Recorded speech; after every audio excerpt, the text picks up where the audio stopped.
చిన్నప్పుడు ఆ తెలిసి తెలియని ఏజ్లో సినిమాకి తీసుకెళ్లడమే ఎక్కువ అని ఫీల్ అవుతున్న టైంలో మా ఊళ్ళో ఏకైక తెలుగు డబ్బింగ్ థియేటర్లో స్పైడర్ మ్యాన్ అనే ఆంగ్ల చిత్రం చూడడం జరిగింది. మెల్లగా ఏదో బీద జర్నలిస్ట్ కష్టాలు కాలేజ్ స్టోరీలో స్టార్ట్ అయ్యి అలా ఏదో ఒక స్టోరీ స్టార్ట్ అయింది అనుకుంటే, స్పైడర్ కుట్టాక మనోడి సెట్ బ్యాక్స్ ఏవైతే ఉన్నాయో అన్నీ పవర్స్గా మారి వేళ్ళకి ఆ చివర గోడెక్కే స్పైడర్ శక్తులు వచ్చి ఆ బిల్డింగ్ నుంచి ఈ బిల్డింగ్కి, ఈ బిల్డింగ్ నుంచి ఆ బిల్డింగ్కి వెబ్బులు వేసుకుమరీ దూకేస్తుంటే నిజంగా నేనే దూకేస్తున్నానా అని అంత ఎక్సైట్ అయ్యా. ఇంటికి వచ్చి నేను కూడా అలా ఎగరొచ్చా లేదా అని టెస్ట్ చేసుకుంటూ, ఫారెన్లో లాగా మనకి బిల్డింగ్స్ ఎందుకు లేవు, పెంకుటిల్లు డాబా ఇల్లు ఎందుకున్నాయని క్వశ్చన్ చేసుకుంటూ, ఏదైనా స్పైడర్ కొడితే నేను కూడా అలా అయిపోవచ్చేమో అని పిచ్చి ఆశతో బతకడం స్టార్ట్ చేశా. ఆ ప్రాసెస్లో ఒక 2-3 స్పైడర్ ప్రాణాలు కూడా తీసా, అది వేరే విషయం. కొద్ది రోజులకి అది పని అవుదని అర్థమయ్యి నా స్పైడర్ పిచ్చి కాస్త స్కెచెస్ అండ్ క్రయాన్స్తో బొమ్మల్లోకి కన్వర్ట్ చేశా. రెడ్ అండ్ బ్లూ స్కెచెస్ వాడి అప్పుడు వేసిన డ్రాయింగ్ ఇప్పటికీ ఇంటికి వెళ్ళినప్పుడు ఆ పాత బుక్లో చూసుకుంటే ఒక రేంజ్ ఆనందం వచ్చేది. ఆ తర్వాత ఇప్పుడు స్పైడర్ మ్యాన్ పార్ట్ రిలీజ్ అవుతుందనన్నా మా నాన్న బుర్ర తినడం స్టార్ట్ చేశా.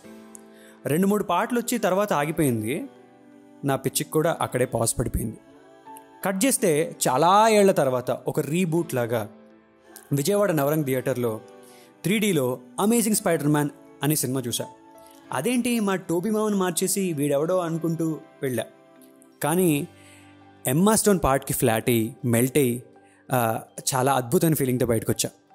కానీ చిన్నప్పుడు చూసిన కార్టూన్స్ వల్ల లేదా మనం చూసిన సినిమాల వల్ల స్పైడర్ కొడితేనే కదా స్పైడర్ మ్యాన్ అవ్వాలి, ఈడెంట్ మెషిన్స్ వాడుతున్నాడు అని చిన్న డిస్కనెక్ట్ అయితే వచ్చింది.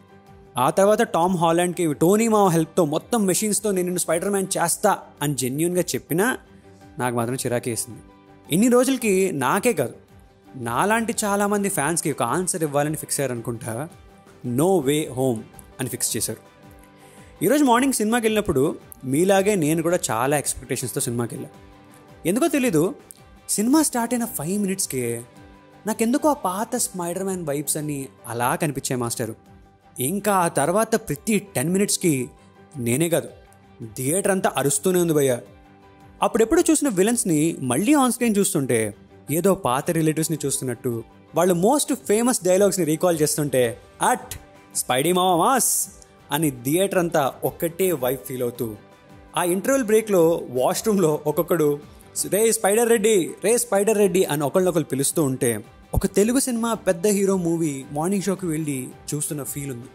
ఇప్పటిదాకా మాస్ వైబ్ అయితే ఇంకా ఆ తర్వాత నుంచి ప్యూర్ ఫ్యాన్ వైబ్.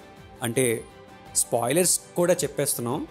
సో ఇక్కడి నుంచి మాత్రం నాతో పాటు వచ్చిన మా టెంపరీ రూమ్మేట్స్ అండ్ రీసెంట్లీ వచ్చిన Chai biscuit short series silently yours writer డైరెక్టర్లు ఉన్నారు. అండ్ అలాగే మా టెంపరీ రూమ్మేట్స్ నందు కూడా ఉన్నాడు. సో మీకు చెప్పండి రా, ఎలా అనిపించింది?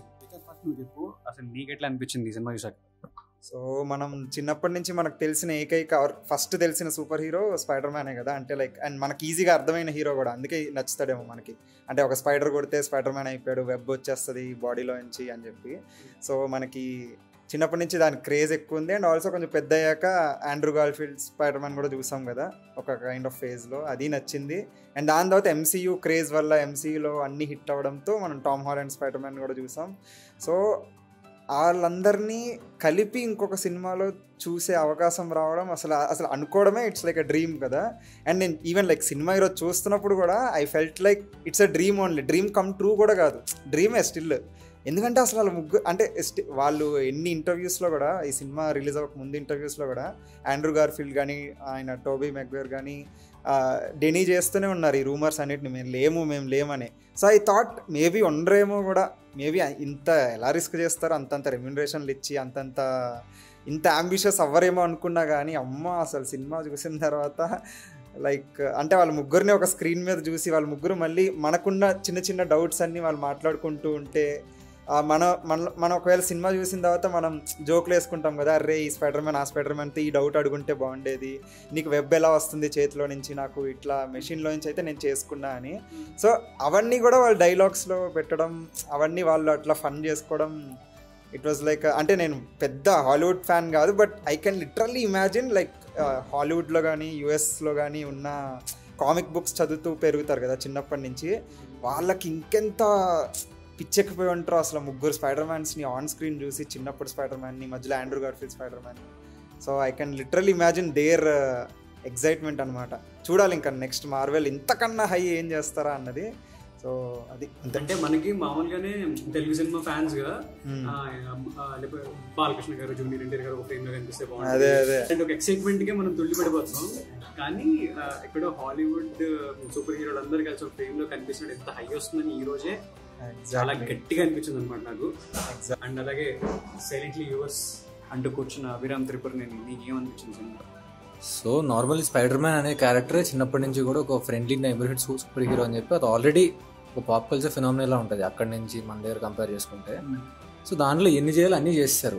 చాలా చాలా మంది రిపీట్ అయ్యి గర్ల్ ఫ్రెండ్ ఉండడం, మా ఆంటీ మే ఉండడం, అయిన ఉండడం. ఆ ఫేజ్ అంతా అయిపోయిన తర్వాత మళ్ళీ ఒక స్పైడర్ మ్యాన్ రీబూట్ లాగా మొత్తం ఒక మల్టీవర్స్లో ఎన్ని తీసుకురావడం, ఫస్ట్ ఆఫ్ ఆల్ అక్కడ దాకా అసలు ఆ ఎక్స్టెంట్ వరకు ఆలోచించడం, ఆ స్టెప్ తీసుకోవడం కొంచెం ఎక్సైటింగ్ అనిపించింది.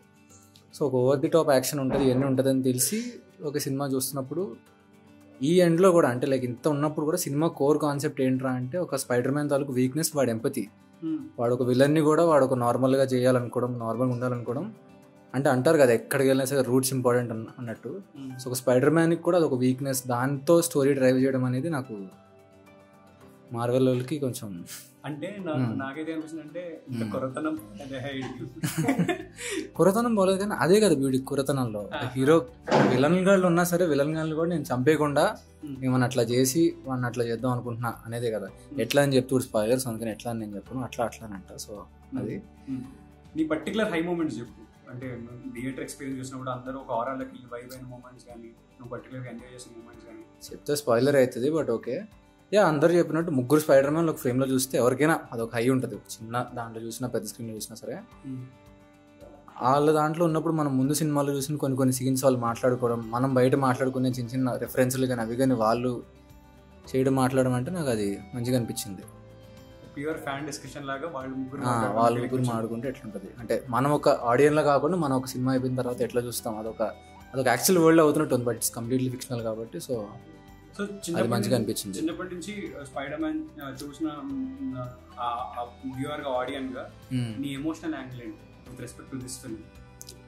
ఎమోషనల్ యాంగిల్ అంటే ఫస్ట్ ఆఫ్ ఆల్ నేను టామ్ హాలండ్ స్పైడర్ మ్యాన్కి అంత ఫ్యాన్ కాదు. కొంచెం చిన్నప్పుడు వచ్చిన స్పైడర్ మ్యానే అందరూ అట్లా అడ్మైర్ చేసిన స్పైడర్ మ్యాన్ అంటే అదే చిన్నప్పుడు వీడు ఇట్లా ఉంటాడు ఇది అని చెప్పేసి. టామ్ హాలండ్ లైక్ ఓకే ఒక ఐరన్ మ్యాన్ ఒక ఎవెంజర్స్ ఫ్లోలో అట్లా వెళ్ళిపోతుంది. కానీ ఇందులో వాడి క్యారెక్టర్ తాలూకున్న చిన్న వాడి మీద కొంచెం ఎంపథైజ్ అయ్యా అనమాట. అంటే వాడు అసలు హీరోగా ఎట్లా వాడికంటూ ఉన్న ఇదేంటి, వాడికంటూ ఉన్న స్టోరీ ఏంటి, వాడికంటూ ఉన్న క్యారెక్టర్ ఆర్క్స్ ఏంటి, ట్రైట్స్ ఏంటి, అవి కొంచెం మంచిగా అనిపించింది. సో అది కొంచెం ఈ సినిమాతో వీడి ఫ్యాన్ అయ్యా టామ్ హాలండ్ స్పైడర్ మ్యాన్ కానీ అంతే. సో ఈ మధ్యన టెంపర్ రూమెట్ చూసారు కదా, అందులో కార్తీక్ ఉన్నాడు మనతో పాటు, మీ నందు ఇన్స్టాగ్రామ్ హ్యాండిల్. ఏం కార్తీక్ ఎట్లా అనిపించింది అంటే మొత్తం చెప్పాల్సిందంతా మన వికాస్ ఇంకా అభిరామ్ చెప్పేసిర్రు. నాకు ఎమోషనల్లీ హై మూమెంట్ అంటే ఇప్పుడు ట్రైలర్లో లాస్ట్లో ఎంజే కింద పడిపోతుంటుంది కదా, అప్పుడు నీ అమ్మ ఇట్లా amazing spider man 2 scene repeat అవుతుందా, ఇప్పుడు ఈమె చచ్చిపోతుందా అన్న ఒక టెన్షన్ ఉండే. సినిమాలో చూస్తున్నప్పుడు కూడా అదే అనిపించింది. కానీ అప్పుడు ఇట్లా సమ్ పే ఆఫ్ లాగానో ఇట్లా ఆండ్రూ గార్ఫీల్డ్ స్పైడర్ మ్యాన్ వచ్చి కాపాడినాక ఆర్ యూ ఓకే అని వాడు ఏడవడము, అది ఒక ఎమోషనల్ హై ఇచ్చింది అనమాట. That scene I like the most seriously. అంటే నాకు కూడా ఏంటంటే మనకి ఎక్కడెక్కడ ఉన్న డౌట్స్ అన్నీ కానీ లేకపోతే టిపికల్ ఫ్యాన్స్ ఎక్స్పెక్ట్ చేసే మూమెంట్స్ అన్నీ ఇస్తూ అది స్టోరీ బ్యూటిఫుల్గా నిట్ చేయడం అనేది ఇందులో సూపర్ డూపర్ వర్క్ పడింది. Thank you Karthik. Thank you. అది మ్యాటర్. సింపుల్గా ఎండ్ చేయాలంటే ఈ సినిమా చూస్తున్నంతసేపు ఎంత ఎక్సైట్ అవుతావో అంతే ఎమోషనల్ అవుతావు, ఎంత సైలెంట్ అవుతావో అంతే అరుస్తావు. టామ్ హాలండ్ స్పైడర్ మ్యాన్ ఏంట్రా అనే ఫీలింగ్ నుండి టామ్ మావే కరెస్ట్ అనే ఫీలింగ్కి వస్తావు. ఇప్పటిదాకా home coming, far from home అని అలాంటి పేర్లు పెట్టినా this one particular film is home for every spider man fan out there. So ఆ హోమ్ ఫీలింగ్ రావాలి అనుకుంటే ఖచ్చితంగా give it a shot. And లాస్ట్కి ఒకసారి ఆ వింటేజ్ మ్యూజిక్ వేసుకోమ్మా, ఆ ఫీల్డ్లోకి వెళ్ళాలనుంది.